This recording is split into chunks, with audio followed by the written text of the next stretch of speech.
How I view it is it was in this moment that I became a refugee from the faith. It's a very complicated way to be, but I was a refugee of the faith. I absolutely did not feel safe in the pews. I knew that at that point, your marriage dissolves, but your ceiling to your children doesn't dissolve. And I love my children, more than anything in this life. But I knew that if I sat in the pews, I was now in the orbit of priesthood leaders that were now watching me to see if I ever married. Right. Because then they were very, very, they told me they would excommunicate me the moment that I married. And so I felt, this faith that I had as a childhood. I was now driven out of this, and I was now a refugee from my faith.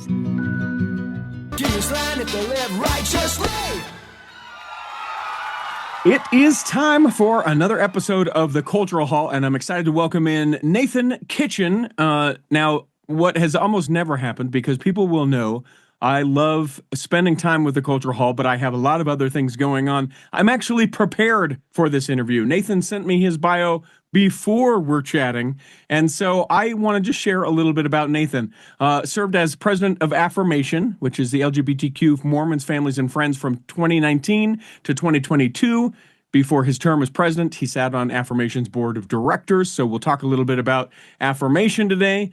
He served a mission for the Church of Jesus Christ of Latter-day Saints in Alabama, graduated from BYU Provo, earned his Doctor of Dental Medicine from Southern Illinois University. He's a proud father of 5 children, a grandfather of 4 grandchildren. He lives in Gilbert, Arizona with his husband, Matthew Rivera. Welcome into the show, Nathan Kitchen. Oh, thank you so much for having me. Very happy to be here. I was going to spare you. I've heard this a lot on shows where people are like, so who is Nathan Kitchen? And I just wanted to spare you that. Well, thank you. You're welcome. You're welcome. It's rather boring.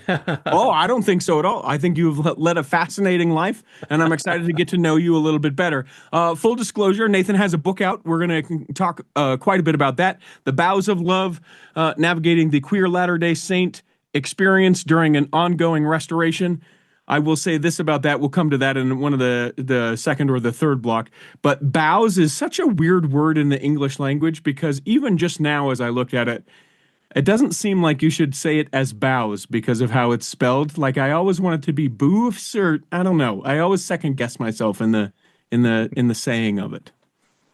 It's a very poetic way of just saying branches. It's nicer to say it that way. It just flows a little easier. Tell me about your growing up. Where are you, like, originally born and raised? Where does that take us? Well, sure, I was born in Utah, Okay. and I was raised in Orem, Utah. So in the heart of it. And yeah, this was back in the day, in the 70s, Okay. when Orem was just a nice small farming community. In fact, my mother's family had orchards in the middle of Orem, and Oh, it's wow. right now where the Orem Community Hospital stands. So that was the Rowley family orchards, and they were cherry farmers. Um, and my father used to pick cherries for my mother's family when he was a child, not a child, maybe 12. Hmm.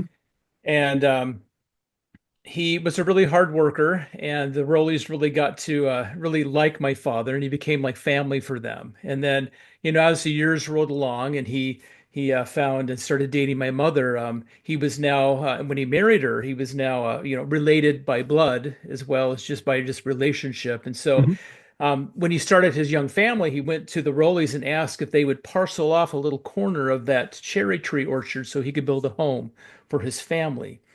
And they sold him a half-acre lot, and back in the day, they sold him a half share of water so he could irrigate the land. And he built our house right in the middle of these cherry trees, and so that's how I grew up, is in literally in the boughs of these cherry trees, Hmm. in this little tiny, at that time, town of Orem, Utah. So then, I guess maybe I interpreted them to be different things. On the cover of the book, The Boughs of Love, those are cherry blossoms? They sure are. Yep. Okay, okay. Yeah. You see, my Mormon brain, I thought it was apricot trees, and that you were making a subtle nod to popcorn popping on the apricot tree, and that it was going to be like, hey, if you get it, you get it, and if you don't, you don't. So it's okay. So it's a cherry. Okay. So Yeah, yeah. Well, as growing up in the fruit business, apricots are a little more orangish, and mhm, these are mhm. on the pink side. So that's our cherries. So you're growing up, and you're in Orem in the '70s. And as I alluded to in your bio, you are now married to a gentleman. At some point, you probably went, there is something maybe different about me than what family would have the expectation for you or what the community around you. Was that while you're living at home in the cherry orchard? Or take me into that story a little bit. Yeah, sure. Well, let me weave the story because I, Okay. I am not always under the boughs of these cherry trees in Orem. So by the 80s, early 80s, the entire world was in just a terrible recession. And my father was a construction, he had his own construction business there in Utah Valley. Hmm. And it's at that point you could not find any work anywhere. And so I was beginning my junior year at Orem High, So and that makes you what, about 15 or 16? yes, I was 15. Yeah, Okay. so I was looking forward to my junior year. Hmm. And so, in between my sophomore year and junior year, my father and mother call a family meeting and they say, work's been hard to find. My father had found work in Illinois and we'd be gone in a month to Illinois. Ooh, And, that's hard to do when you're in high school. And sure. I was leaving my friends, I was leaving really my community. I had grown up, sheltered in Utah Valley. I mean, it's Utah Valley has the most Mormons per square mile than anywhere else in the church. Sure. And I think back, I didn't even know a non-member at Orem High at that time. I mean, that tells you how much my world had centered around the church. I mean, everything, my entire point of view is that. So I had this innate sense of fear. Like I am going out to the mission field where everyone is going to be tempting me, and Mhm. and it was just this innate sense of danger because I didn't know any better. And plus, we're going to Illinois, and I have this very well versed as a Mormon about we had left Illinois as a people, driven out because our neighbors did not like us. And so I'm like, we are going into enemy territory, and I'm going to be surrounded by continual temptation. So, Wait, but hold I on. was there. I love the idea that in the family meeting that this very sort of headstrong 15, 16-year-old Nathan is like, well, Dad, I appreciate that you've brought this to the table, but from my reading, remember that we left and that the call has not been made to go back east, Missouri or Illinois, that the Lord had intention for us to be west. So I appreciate what you've suggested, but we actually shouldn't do that. Obviously, that isn't what happened, but I love the idea that you're like, I don't think so. I do not think so. No, yeah, that was in my mind. You Yep. never cross the patriarch of the family, and Ever. so you just dutifully get into your handcart and you trek backwards out into the middle of Illinois. And so fears then realized, everyone Oh tempting no. you and all of those No, no, things. it was great. I got there, I was 15 and quickly all of my fears just melted away. The very people that I feared, they melted away that fear. And I realized that all of the terrible, I think, stereotypes I had of others, it just left me. And that was really one of my first awakenings that, I mean, honestly, the Christ-like attributes exist in people not of my own faith. And that was Sure. an eye-opener for me to understand that coming from Happy Valley in the 1980s, where my whole world was just surrounded by Mormonism. So, and it was in that period of time that I was also just, growing up. And as we all do when we're 15, we begin to grow up even sexually as well. Sure. And I had a crush on my very best friend in high school out in Illinois. And we talked about it, and I remember the waves of electricity in my body when he said he had a crush on me too. And so I thought, well, this is all part of growing up. Let me learn more about what this all means. And so what do as an Orthodox, teen? You go to the prophets and apostles who have always taught you wonderful things. Sure. They'll lead So you, they'll guide you, they'll walk beside you, exactly. help you find the way. Yeah, yeah. And so, I went to my parents' bookshelves, and then one of the first books that caught my eye was Spencer W. Kimball's Miracle of Forgiveness. I was Now, hoping that was not where it started. well, it was. I don't. It was on every bookshelf back in the Yes. day, and I love President Kimball. I mean, I grew up with him. I mean, we learned about him like it seemed like every single day in primary. Yep. At all times, he had this slogan, do it. His plucky attitude was just exciting for me. So I thought, oh, here's a kindly man. I love him. Let me read what he has to say. And I still remember I was sitting in my parents' study, and I got to the chapter about crimes against nature, and I just started sweating.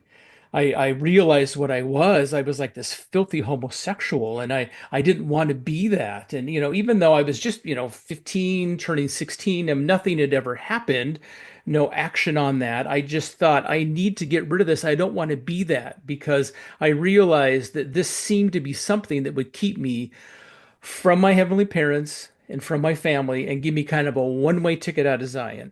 Mm, And I was prepared to just shut out everyone and everything out of my life because of that. And so I went to my friend and I said, we can't be friends anymore. mm. And he didn't understand what was happening. And I cut that off, and I really, for a good year, just thought, what do I do? What do I do? And then it was in 1986. President Kimball had passed away, and President Benson was now the new prophet. And so Mhm. that April conference, President Benson's first conference as prophet, he stands and he looks straight into the camera and he says, "It's time for the saints to cleanse their inner vessel and be morally clean." And then he endorsed the words of President Kimball in the Miracle of Forgiveness. And for me, that was my cue that I needed to make an appointment with my bishop and confess my homosexuality, Mhm. throw myself at the mercy of the church because I wanted to cleanse my inner vessel. And a prophet had just invited me to do that. And so That's, once, that's a pretty mature perspective for a 16-year-old, yeah, 16, yeah. 17-year-old to be able to be like, yeah, okay, here we go. Called by the Hmm. prophet to do that. That's very, very mature. I was like, I think I like her. Maybe we could, I was not there. That's amazing. Yeah, I took this very seriously because for me, my sexuality was it would keep me from eternal life. And Mhm. as a young man growing up in a very Orthodox home, that was top of mind for me. And so I felt like I had an answer, from the prophet, which I did. Mhm. And so, back in the day in Illinois, you watch conference at the state, or you watch general conference at the stake conference center. Sure. So Yeah. once we were done, I found the bishop, made a beeline to the bishop, and I said, "Bishop, I need to come and see you." And so he said, "Fine, come and see me tomorrow night." So this was Sunday night. So um, that Sunday night, I left my house, didn't tell my parents where I was going, didn't tell my brothers or sisters where I was going, and Mhm. I drove to the church and I walked in to the foyer and just sat down, just slouched down into that church foyer couch, Mhm. just shaking because I was so scared of what would happen. Um, I was, I didn't have my wits about me. I couldn't even find the light switches. And so I knew the bishop was in an interview before me because I could see the light streaming out from underneath the door, but it was Sure. getting darker and darker in the foyer, and I couldn't find the light. So I just sat there on the couch, and the darkness I was sitting in kind of mirrored what I was feeling, and I started shaking. And I sat there, and I realized that just a few weeks before, very well known in our stake, that a young man had come out to his parents, and they kicked him out of his house for Oh, being wow. gay. And so I thought I sat there. I was afraid for my eternal life. I was afraid for my housing, for my stability, but I told myself to be brave because I knew that I would throw myself on the mercy of the church, and this is what the prophet wanted me to do, and this was the only way forward. And so Jeez. eventually the bishop opened the door, and he had his arm around a sister in our ward, and he was just very kindly said to her, "It'll be all right. It'll be all right," because she was crying. And then he saw me sitting there on the couch, and he brought me into his office, and he sat me down. I I'm struck already just by your maturity and your bravery to know that you're like, listen, I know I feel called by God's prophet to go and to have this conversation with your ecclesiastical leader. I've seen this bore out that this kid, didn't have a place to live, in all this thing, and you're like, nope, but I still have to do it. Hmm. I don't know, that is worth reiterating.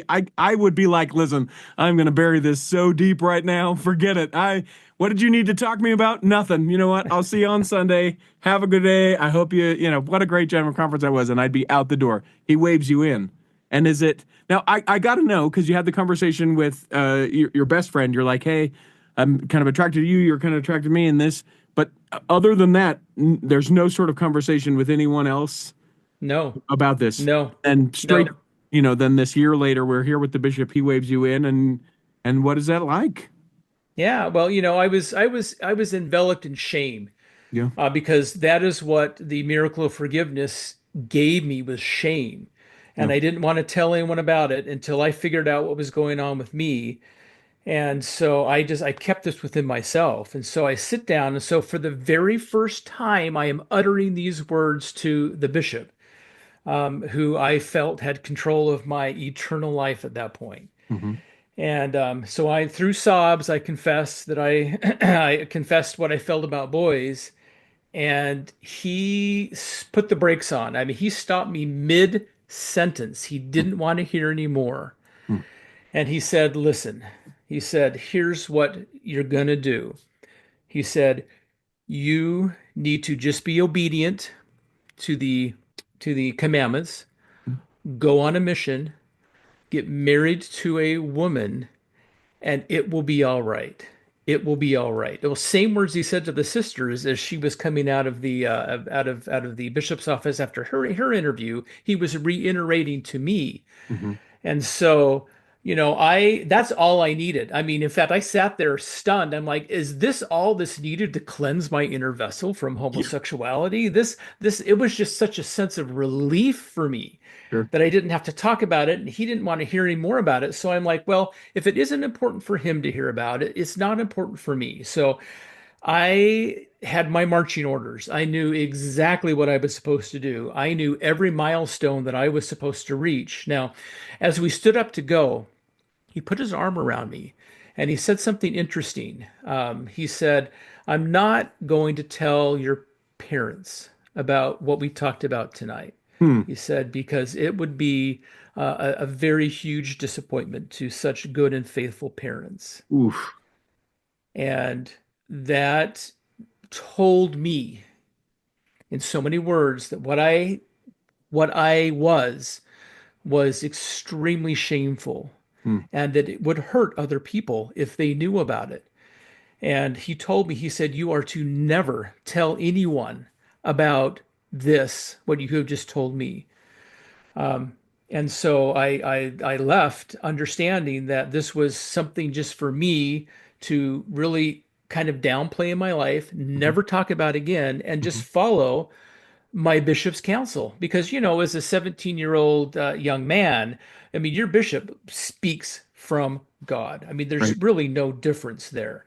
And so I had my marching orders, and very obedience with exactness, and I followed all of these milestones exactly how I should. The toxicity of what he said. I mean, we are able to recognize, and I let an audible oof come through on that. But I bet in some ways, uh, not a healthy relief, but a got it. All right, here we go. Mhm. I'm 17 now, and at 19 I'll go on a mission. And although not healthy, not great advice and all of those things, I would suppose that there was some sort of like from you to be like, okay, well, you know what? I may feel this, but you know what? I'm looking towards that 19th birthday and then going to be able to serve, that could kind of compartmentalize that and be able to do it. You would end up paying for that compartmentalization later, I'm sure, but as a Mhm. 17-year-old kid could then I single to the glory of 19 years old and going after it. Yeah, exactly. And not only that, I knew that my housing was secure, Yeah. my relationship with my family was secure, and Mm. I will tell you, that for any teenager, no matter if you're queer, if you're straight, just the sense of belonging means so much to you. Mm, And to know that I could still belong in all of these spaces that were important to me. And the only caveat to this is you can belong if you don't tell anyone and mhm, if you do all of these milestones. mhm. So it was a life plan for a 17-year-old. So take me, because we've got a lot of stuff that we're going to talk about within this time. Let's fast forward a little bit, and then 19 comes, and it's like, Mom, Dad, mission, here we go. Hmm. Yep. Yeah. And then, And I was able to just push that out of the way. I mean, I pushed that out of what I called my inner vessel. And it was always, my sexual orientation was always something that was there, but it was outside of me. And so I didn't really think about that. And so, yeah, it was just like all the milestones, here they come. I went to BYU for a year, had a really great time at BYU as a freshman, Mhm. went on a mission, had 2 years of just, I really enjoyed my mission down in Alabama. I mean, talk about an eye opener going down Sure. to Alabama. Um, Completely different from your Orem experience, and I would probably even dare say completely mhm. different from your Illinois experience. No, it was, and this was 88, Hmm. and we're only 10 years after the official declaration too. And there was still much prejudice dripping among the saints down in Alabama at that time. And that was the first time I really encountered what true prejudice really was and what it meant. And so it was a great education for me to understand what prejudice for another person looks like, Mm. because I was not in that world, in that overtly prejudiced world, either growing up in Utah or even up in Illinois. So it was a And, great eye opener for me. and the church at this time, obviously not the temple laden state as it's starting to be now. Church pretty small, I would imagine, at that time. Yeah, it was very small. There was a lot of branches I was in. It's very small. The mission had no temple. There was no Alabama temple at that point. Hmm. And so yeah, it was very small.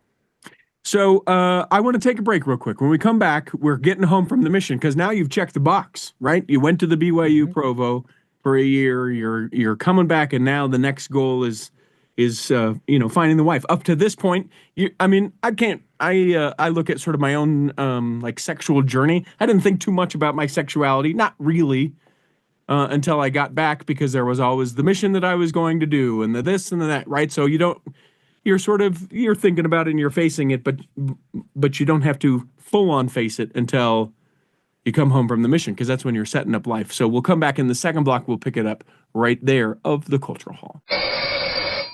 Imagine running a small business today. It's challenging. Imaging and internet presence is an absolute must. Even with that, you're still a small star in a bright cyber universe. Now, imagine you have someone who understands how to get your site designed for your talents and then easily searched by potential clients. Imagine Lennon Design. Whether it's strictly a website or a whole package of logo creation, advertising media, and promotional materials, Lennon Design is your partner in business. They'll test the boundaries of their imagination to create something unique for you. When you need creative, affordable design, let it be Lennon Design. Call 801-699-3022 or visit LennonDesign.com. Here in the second block of the Cultural Hall, remember you can always become a Patreon saint of the Cultural Hall. Go to patreon.com/the Cultural Hall, where as little as $5 a month, you get to be a part of the secret but not sacred Facebook group where all the Patreon saints are hanging out. We have all sorts of tangential conversations, like something that may come from this episode are, what are your favorite kind of cherries? Are you a maraschino cherry person, or what is it? What do you like? What do you love? I'm a huge fan of the cherry blossoms. I think that there's not a more beautiful blossom than the cherry blossoms, and I like how quick they're there and then how quick they're gone, and you have to appreciate them again the next year. Those kind of conversations happening in that group, and you can't be a part of it without becoming a Patreon saint. So think about doing it. Put your money where your ears are. Patreon.com/the Cultural Hall. So there is a reckoning that's coming because at some point you go, all right, I've got this done, but now you've got to involve another person and start to build a life. And self-admittedly, you're like, I had a crush on this gentleman when I was in my teens, but you've cleansed your vessel, and now it's aligning your life with a woman. So take me there. Yeah, correct. I think it's hard for straight people to understand, what a very in the closet, not even knowing who he is, gay man goes through as he anticipates the milestone of marriage within the church. Sure. Um, for me, because there was no sexual attraction, and I knew that it was my duty to get married, you go about this as a priesthood duty, and That sounds so terrible. yeah, it is. But Yeah. I thought, I had no, I mean, I had no other frame of reference because, this, the world wasn't as open. There wasn't as many stories. I mean, I didn't know any other gay people per Mhm. se. There was no like mama dragons out there in the world. I knew of no organizations that could help orient me. I mean, as far as I knew, all men felt this way. Mhm. Okay. Okay. I had as far as I knew, as after I read Miracle of Forgiveness, I thought that all men have homosexual temptations, and you just don't do that, and you just go find a woman to get married. I mean that tells you how little I knew.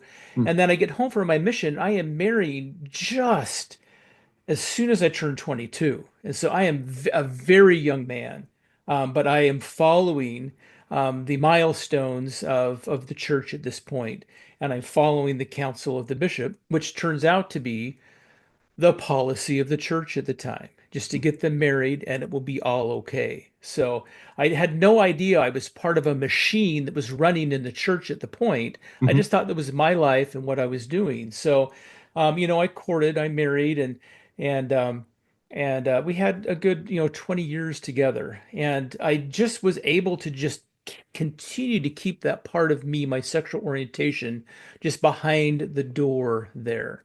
Was it a And conversation ever before you got married or in the early time no, of marriage or any no, time in yeah, you, marriage? Like, hey, no, yeah, you just, sexual orientation in my generation was something that you don't ever talk about. You don't bring up. And I had been told by priesthood leaders to absolutely say nothing about it. And so, as far as I was concerned, that was it. This isn't a thing. Being gay is not a thing. And so I was just, I'm just a normal everyday, guy out there, and we're getting married, and we're doing exactly what my parents have done, what their parents have done, what people do, and that's get married and to start a family, which we did. And I made it about 20 years, but as the years roll along, and you are unable to really grow or understand that part of you, because I had no idea the sexual orientation is an integral part of a human being. sure. And so by ignoring that, I was ignoring a part of me, and I was actually wounding myself, trying just to keep myself dissected in two. And Talk by more that about that. I don't know time, that I understand that exactly. yeah. Well, when you're trying to dissect your sexual orientation out from what you are normally, I mean, you're literally kind of cutting yourself into two pieces, and one piece you ignore, and the rest is all the rest of the components of yourself, Hmm. you know, because we're different. We have different components of what makes us us. Sure. So, in other words, sexual orientation, I'm not all about just my sexual orientation. Sure.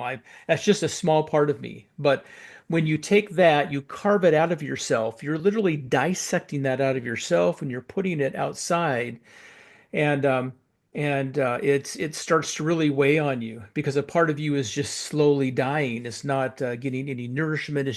It's not you're not understanding a part of who you are.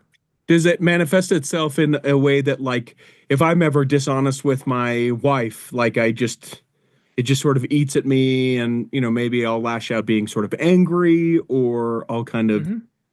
withdraw and not be, connected until finally I'm, able to tell her, hey, this is how I'm feeling. And then it's able to kind of root that out. Is it that sort of thing? Are you showing up in a way that you don't want to be showing up as far as your marriage goes? Like, how did it manifest itself that way? Yeah. So in other words, at that point, I didn't realize that sexual orientation was a thing. Uh-huh. That may be hard to realize nowadays, but then I didn't realize it was a thing. Hmm. And so I I was starting to feel, angry at myself, um, unsettled. Mm. And, my gosh, at that point, I was living every Mormon straight man's dream. I was married, I had children, I had high callings in the church, I had a very good profession. I mean, by all checking of the boxes, I should have been 100% happy. But Super smart. I wasn't, and I couldn't put a finger on it because I wouldn't allow myself to know that part of me. And it wasn't until I was sitting in stake conference again, and Elder Richard G. Scott came and he spoke. And he, did a very typical thing apostles usually do. He said, "I had a talk prepared, but I'm not going to use it because I'm going to say something I feel prompted. Someone in this room needs to hear." Take me. What And year is he's this? When? How old are you? What situation when Oh this is gosh, occurring? I was probably in my 40s at that Okay. point. Okay. And I was in the bishopric at the time. So this is what, And early 2000s, mid 2000s? yeah, yeah, this Okay. was. Okay. This was. And so Elder Scott is there and he says, it's a terrible way to live life if you live a double life.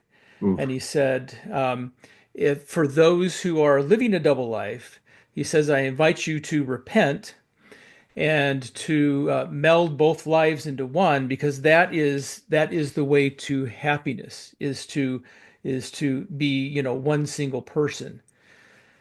And I sat there and it was like the spirit just opened up to me and it said, you know what, you are living a double life within your own soul.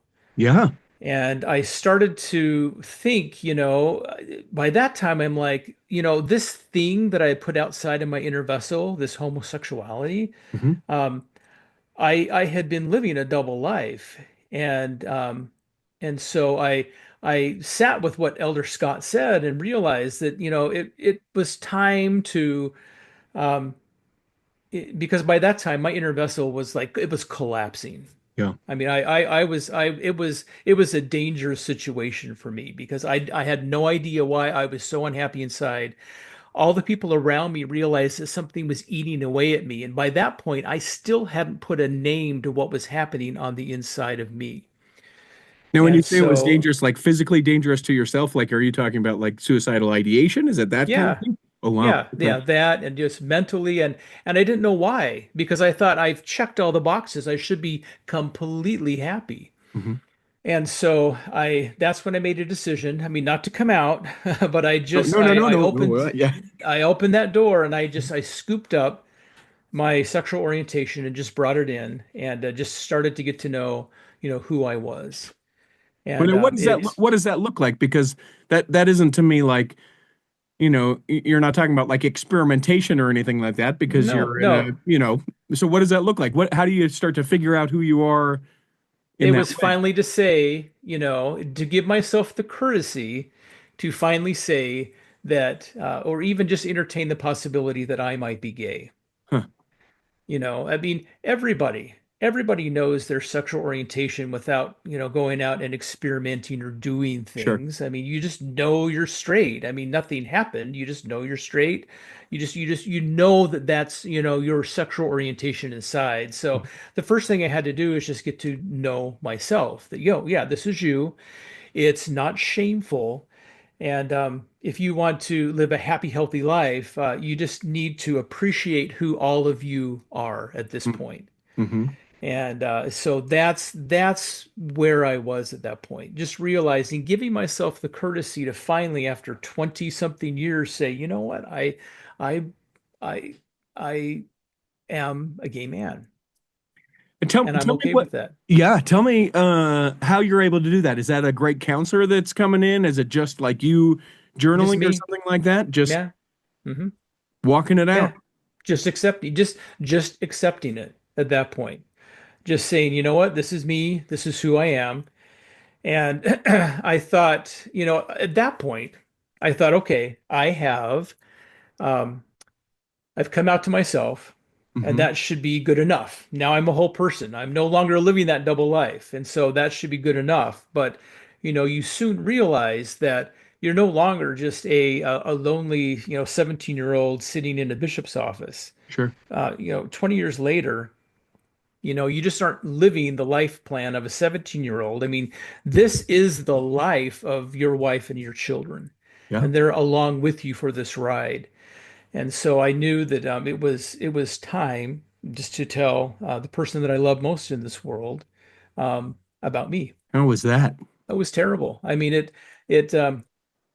she had no idea because I had no idea. I Right. mean, and as I remember that night we're on the bed and it was like I had as when I told her that I was gay, it was just like I had murdered the very person that she knew just right in front of her eyes.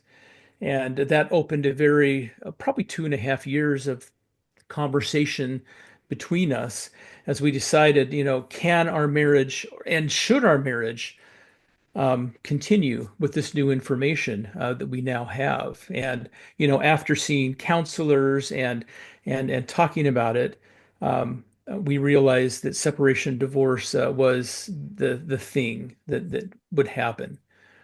And the one thing that I find interesting is I think we both understood. At least I understood that going back to a bishop was not a good idea. It just wasn't safe Mm, because they didn't have good counsel, before, sure. and they really probably didn't have very good counsel now. In fact, I know they didn't. And Hmm. so for me, the best safety was to get to therapists and talk this out in an evidence-based way to understand what sexuality is and what it means and what the possibilities are and what can happen, and do so in a therapeutic, evidence-based way that is not so tied to dogma or the ideas of dogma or whatever the brethren are thinking of today. So that was very helpful for me to be able to traverse now in the therapeutic realm and really understand who I was and realize that I had been, denied the authenticity of who I was so many years ago. And then it was also kind of a come to Jesus moment for me because I'm like, have I wasted my past? Have I Hmm. wasted everyone's time? And then you just realize that, as when we're younger, we make the best decisions with the information we have at the time. Sure. And then when you get new information, then you can make new decisions based on that new information. And that's really the moral thing to do once you have new information. And so that's how I look back with kindness on my teenage, my young adult years, is I was making the absolute best decisions with the information I had at the time. And so I honor the past that built me. And I realize that now I have so much to look forward to as I now write my future. And this is laid, if I've got timeline right, this is laid over the time where the church and Prop 8 in California, these have got to be pretty close to about the same time, where the church seemingly has said, we're not really for this that much. Am I right? Am I correct in that? You are And exactly right. I was in the bishopric at that time. right. And right when Prop 8 was happening in California, another proposition was also on the ballot in Arizona. It was Prop 102. And that's where you And were living at this time, was in Arizona? exactly, yeah, Okay. in Arizona. And it had the same effect as Prop 8, but it was to add a constitutional amendment that marriage was defined as only between one man and one woman. Hmm. And the church came down and was very involved in Arizona Prop 102, just like they were very involved with Prop 8 in California. And it turned our it just they brought politics into the pews. I mean, it was there at all times. And I remember that the bishop asked me to train the ward council on the church's efforts on Prop 102. And so I came with, charts and talking points. I was a company man at that point, and I Hmm. I trained the ward council. I read the letter that the church had about Prop 8 in California, their view.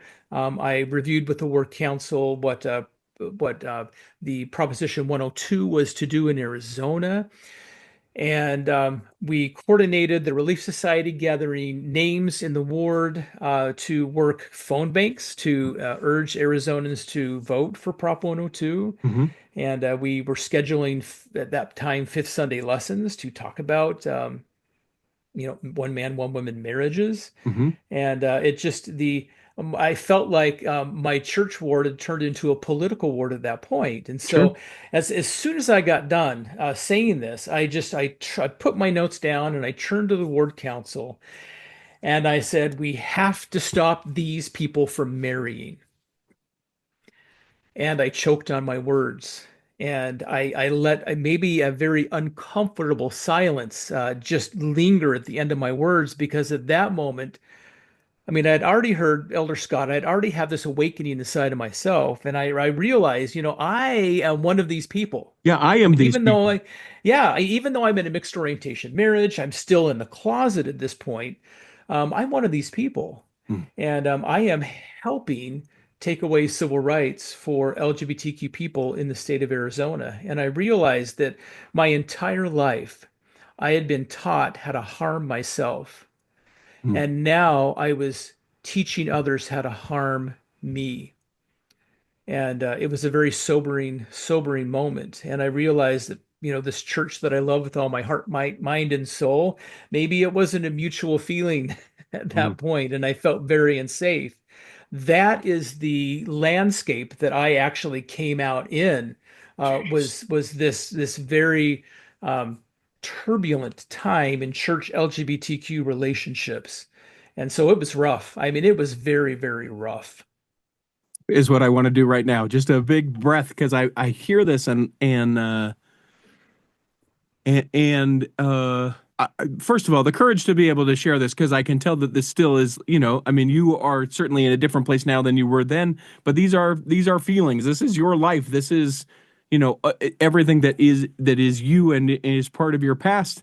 And yet it seems to me, you say it sort of glibly or jokingly, like you're a company man, right? This doesn't Hmm. change that you believe, the Book of Mormon to be the word of God. This doesn't change, this idea that, Joseph Smith saw God the Father in Jesus Christ, right? Like you are this and these people, and then there becomes this reckoning. So how are you then able? You talk with your wife, that marriage dissolves. It seems to be the best thing for you to move forward, not together, like talk and this thing that you have given your entire life to, you feel like is harming you. How are you even able to associate with the church? To me, the hard thing for me is like, hurt me once, shame on me. You will not hurt me a second time. And I turn it, and then Hmm. and then it's done. That doesn't seem like you were able to do. So what? So how have you done that? How have you said, okay, I'll kind of walk along this path? How are you able to Yeah. do that is what I want to know. Well, it's the thing is I think, today, I think we think in binaries, like either Sure. you're in the church or you're out of the church. And how I view it is it was at this moment that I became a refugee from the faith. Mm, It's a very complicated way to be, but I was a refugee of the faith. I absolutely did not feel safe in the pews. mm, Um, I knew that at that point, your marriage dissolves, but your sealing to your children doesn't dissolve. right. And I love my children, more than anything in this life. But I knew um, that if I sat in the pews, I was now in the orbit of priesthood leaders that were now watching me Hmm. to see if I ever married. Right. Because then they were very, very, they told me they would excommunicate me the moment that I married. And so I felt, this faith that I had as a childhood. I was now driven out of this and I was now a refugee from my faith. And so this is how I look at it. I look at it like Alma at the Waters of Mormon. We have this community. So, this community is gathering at the Waters of Mormon to listen to Alma preach. And this Hmm. community they're refugees because they live in a country where two things are happening. One, they live in an enclave nation that's surrounded by people that want to kill them. And so it's tension anyway because you live in this nation surrounded by neighbors that want to harm you. But then your leader is King Noah, and your leader is, your leader is committing whoredoms. He's leading the people astray. I mean, Mhm. my gosh, King Noah had just, beaten your prophet and burned him at the stake. And so things are really dire in your home. And so you're now refugees from your very own home, and now you've gathered at the Waters of Mormon. And this very remarkable band that Mormon himself, when he's abridging the plate, says that this was all done in the borders of the land. I mean, this there's no doubt that they were refugees meeting at the Waters of Mormon, and there they formed this very supportive community to be together to support one another in the enclave nation they lived, the political system they lived, and they were there to bear one another's burdens, to mourn with those who mourn, and to create a community of safety, love, and hope. And so when I was driven from my faith, and I'm now a refugee of the faith, and let me back up. Refugees, when you leave the country, I mean, Mhm. you may still love your home country, Sure. but you just absolutely know it's not safe to be there. And so you have all of these feelings, and they're very complex feelings when you're a refugee. It's a very complex thing. You really have no home base at that point. So that's when you have to find your people. Mhm. And so, as I felt like I was driven from my faith because it was no longer safe to be in the pews, that's when I found my supportive communities. And some of them I had to build, some of them were there for me, but they were now my people as a refugee from the faith. So, I can think about the things that bring me happiness within the church, Mhm. maybe the principles of the gospel, the stories of the founding of the church, the temple work and temples, um, but not subscribe to the prejudice that is present that drove me from the pews and from the faith. And so when you look at me, I'm a refugee of the faith. I mean, I will not subscribe to anything that makes me have to think of myself as anything less than I am. So I understood I needed to build some communities and find a community. I was able to um, build, come out to my extended family, and it was a journey to work through with my extended family. But things are really great with my extended family now. Come out to my children. I found my friends that I had made a long time ago at BYU. They were part of this community at my own Waters of Mormon. And then I found Affirmation, Mhm. and that was a huge, huge support community for me. And so now I had supportive communities that could nurture me and bear my burdens and mourn with me and even experience joy with me that were part of my extended communities as a refugee from the faith. Yeah. I want to take a break right here. When we come back, I want to talk a little bit about what affirmation is, how people can find out about it. Of course, I want to go headlong into why you decided to write a book, a memoir. That's a daunting goal. Anyone who's written any sort of anything, even a blog post for me, I'm just like, I'll get it out at the end of 2025. That'll be, which is a year at this point of recording.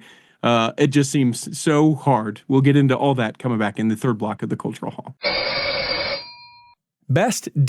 BestDJinUtah.com is the website. That is where you go if you would like me to come and DJ your event. Now, will I do a family reunion where you all wear the same t-shirts? You bet I will. Will I travel to wherever you're at? Uh-huh. Am I reasonable as far as what I cost? Yes. Yes.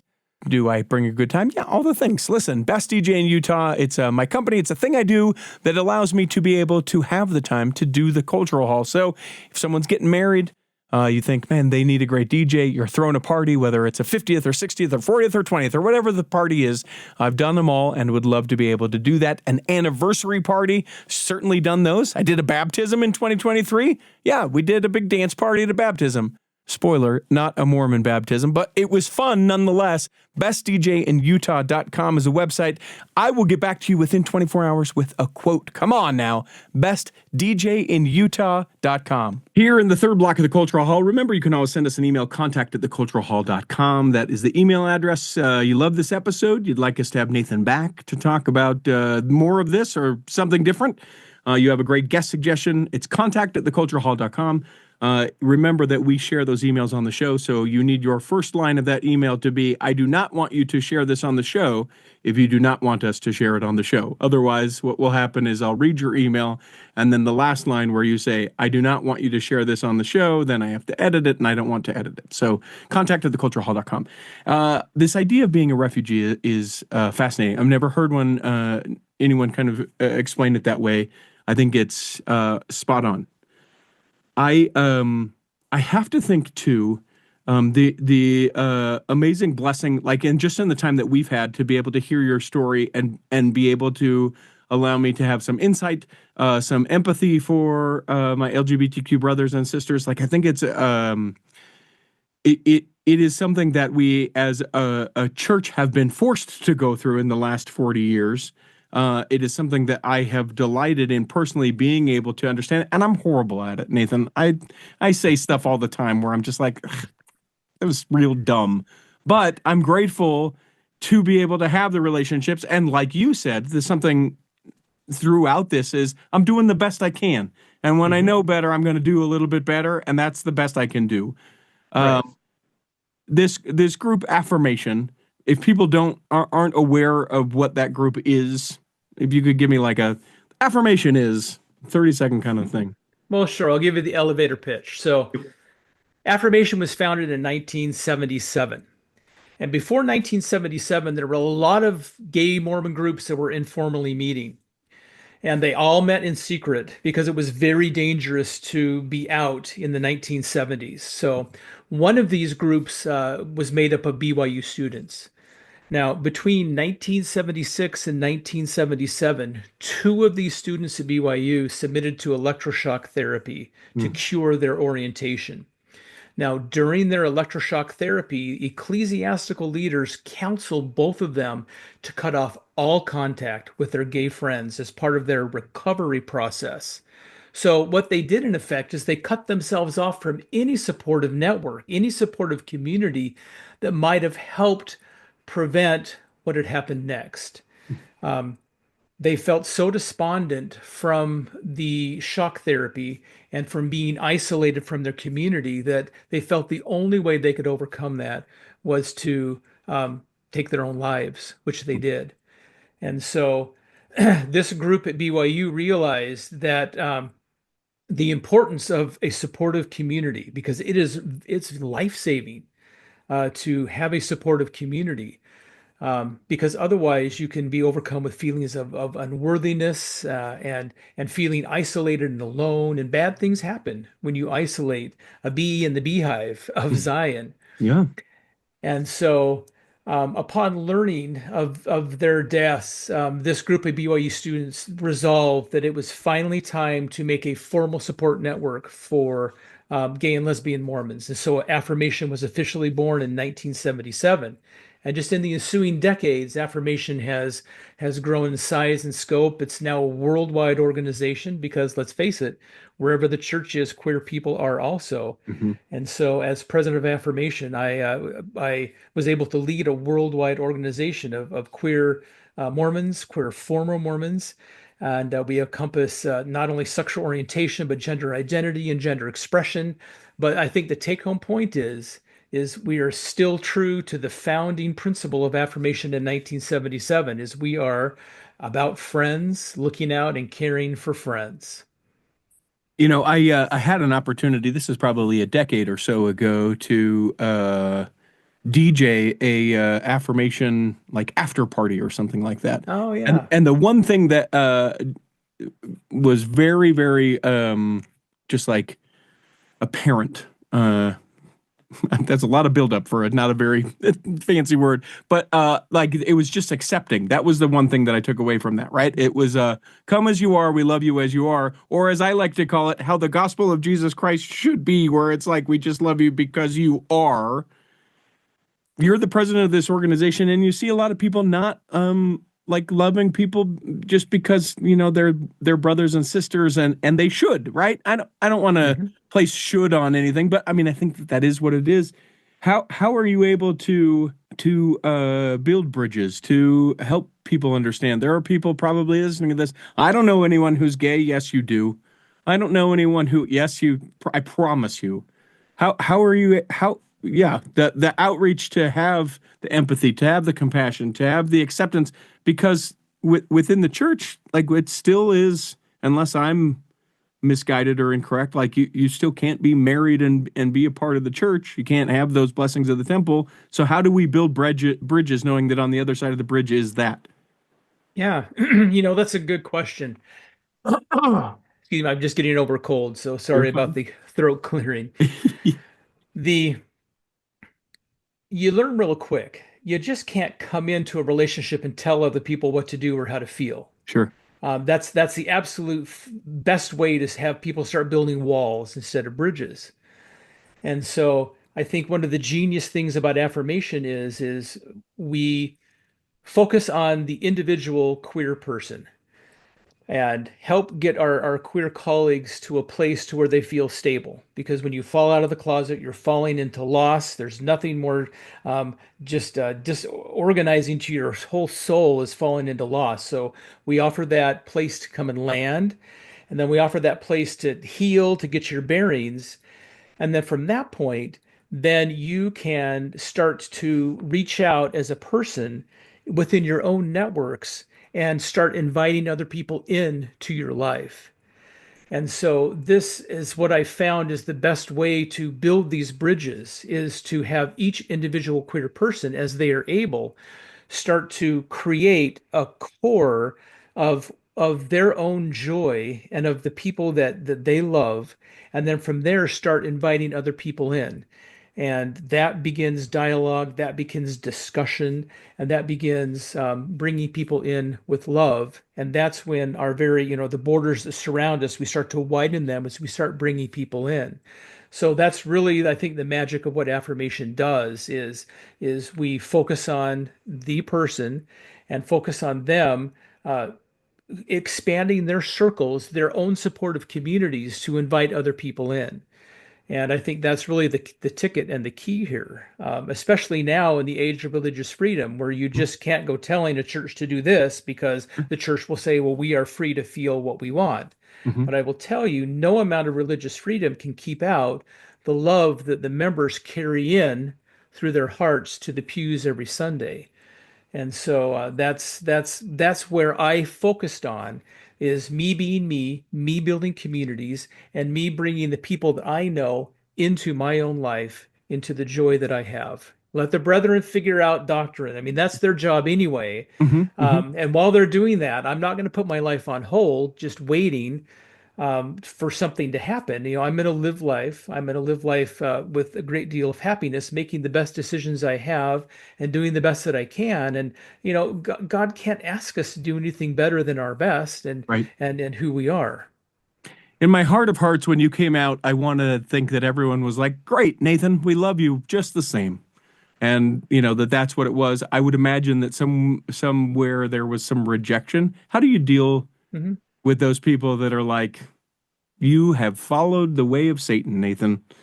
Or the people that just are like, well, listen, we can't do this anymore. I need to root that out of my life for whatever reason. Maybe they aren't ready to deal with it.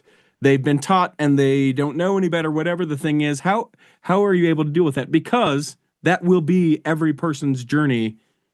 Hmm. They'll have some of that, and I think that that's what maybe they're afraid of, that rejection or whatever. How do you counter that, or can Well, you? first of all, I have to decide.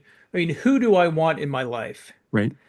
And how much I want someone in my life really means how much I'm going to work to try to build a relationship with them. Sure. For instance, If someone that I hardly know starts preaching fire and brimstone, Hmm. I have no problem in just not communicating with them because I don't want them in my life at that point.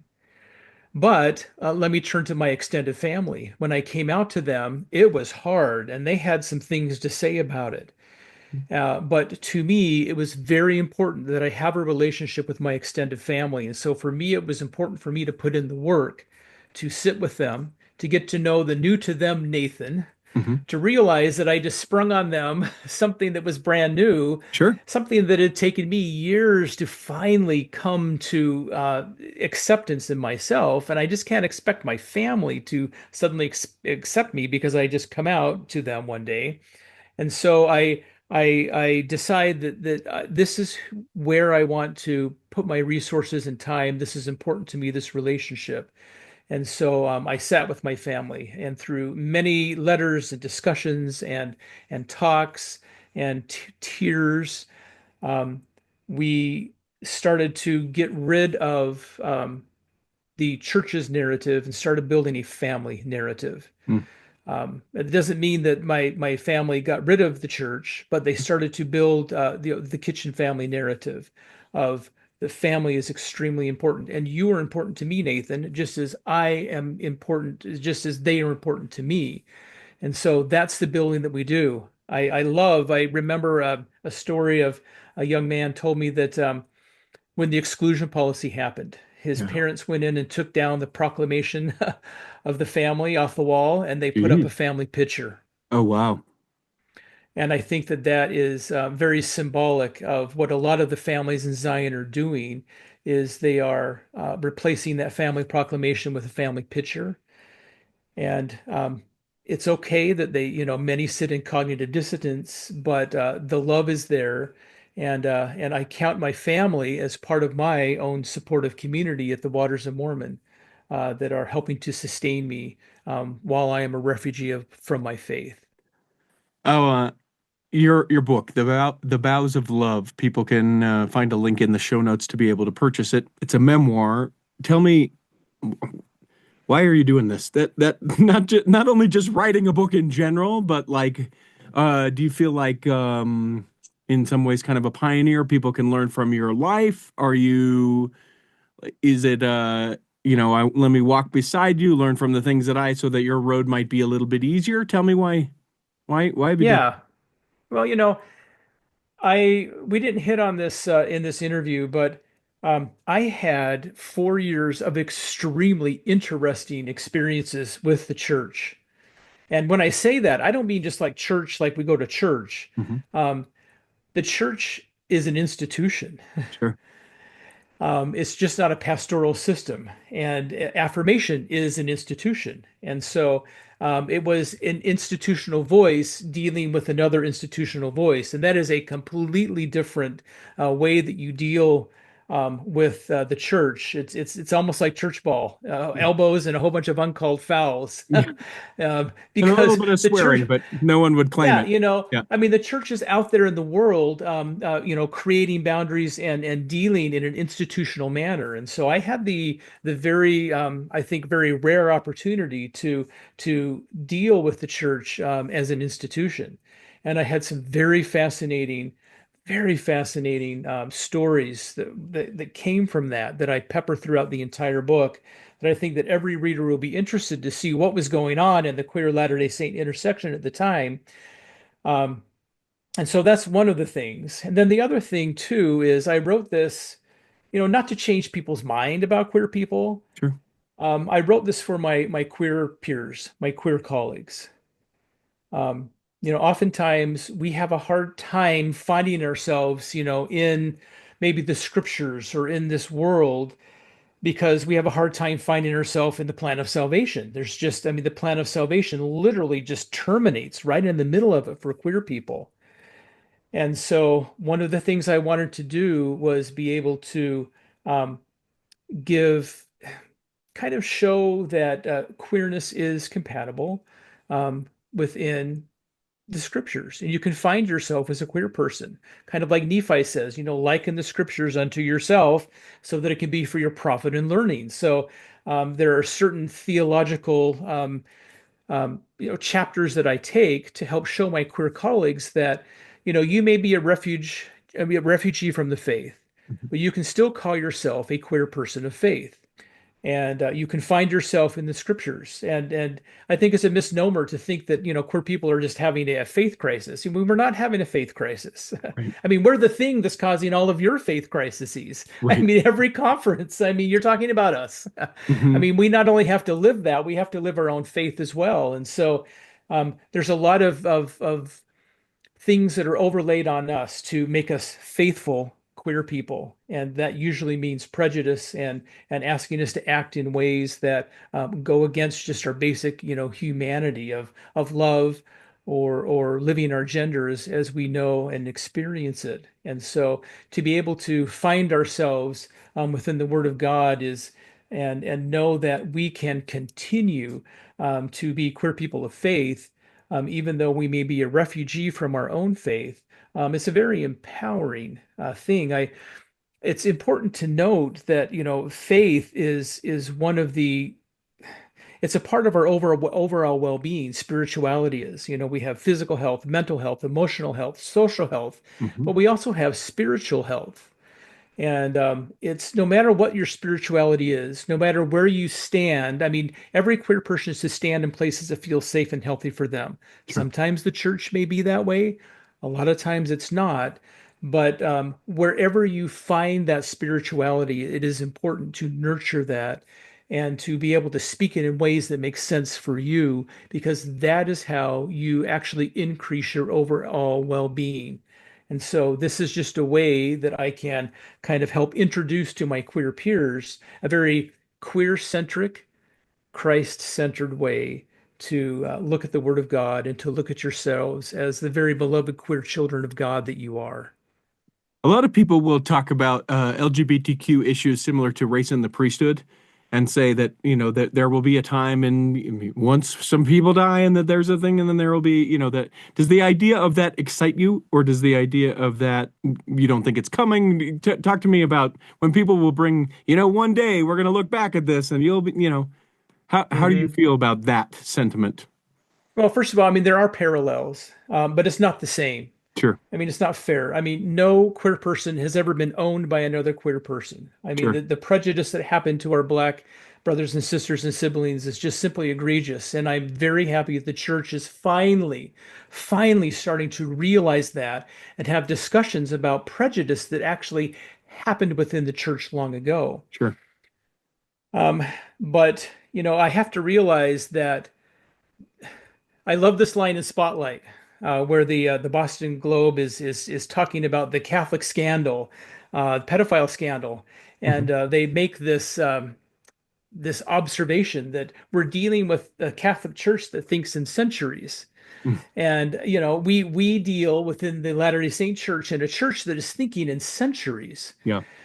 and we unfortunately don't have that kind of lifespan as queer people. And so I think it's terrible to put our lives on hold because we have decades to live, as we're dealing with an institution that is thinking in centuries that yes, maybe in the future we'll accept gay marriage. Yes, in the future, maybe we will allow our transgender siblings to be able to define their gender as they experience it. I mean, it's a terrible way to live life, kind of locked, what I like to call like in Lazarus's tomb, and just start gathering the stench, year after year, just waiting to be called forth. I mean, let's rise now, let's run, let the ongoing restoration catch up with us at this point, Mm. and realize that we can be queer people of faith at that point, and not be tied to a current dominant narrative about us that is not true. Mm. Beautifully said.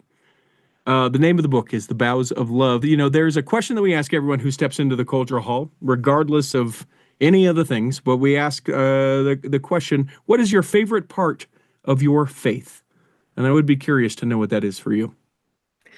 My favorite part of my faith is it gives me an opportunity to be able to fully live the second great commandment, which is to love my neighbor. And it allows me the opportunity to be able to help other people and to be there for them. That service in and of itself is what attracted me to affirmation. Affirmation gave me a point to where I could do that on a very worldwide scale. That's my absolute favorite part of my faith is it gives me the ability to come alive within the second great commandment. It's no longer words on a page in the Bible. It is a flesh and blood corporeal experience walking with my peers as we return to the arms of our heavenly parents. As you look, you are now no longer the president of Affirmation. Are there other things? You've got this. You're doing, I know, a lot of interviews talking about the Boughs of Love with folks. Is there another book in the works? What's next for you? Are you taking a break? What's going on? I currently I am the chairman of the board of Flourish Therapy, which is in Utah, and it provides culturally competent care for LGBTQ people, highly needed. For me, therapeutic care and peer support communities like Affirmation, they have a symbiotic relationship. You have to have the evidence-based therapy right alongside the community. So I'm very happy that's where I'm spending my time right now is chairing the board of Flourish Therapy. But Richie, I've spent so many years living other people's dreams and lives.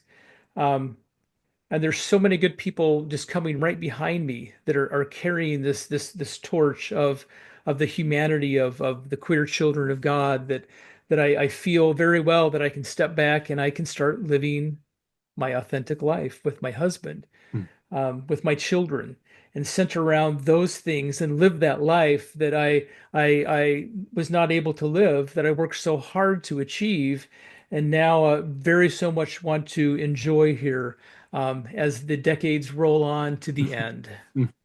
Beautifully said. Nathan, we hope that this episode has nourished and strengthened your body, that if you're not healthy enough to listen this week, that you'll be healthy enough to listen next week, and that when the time comes, you will be able to travel home in safety. Again, link to purchase the book in the show notes, so make sure you click on that, buy the book. That's how they make millions of dollars. Authors, they roll in it, you guys.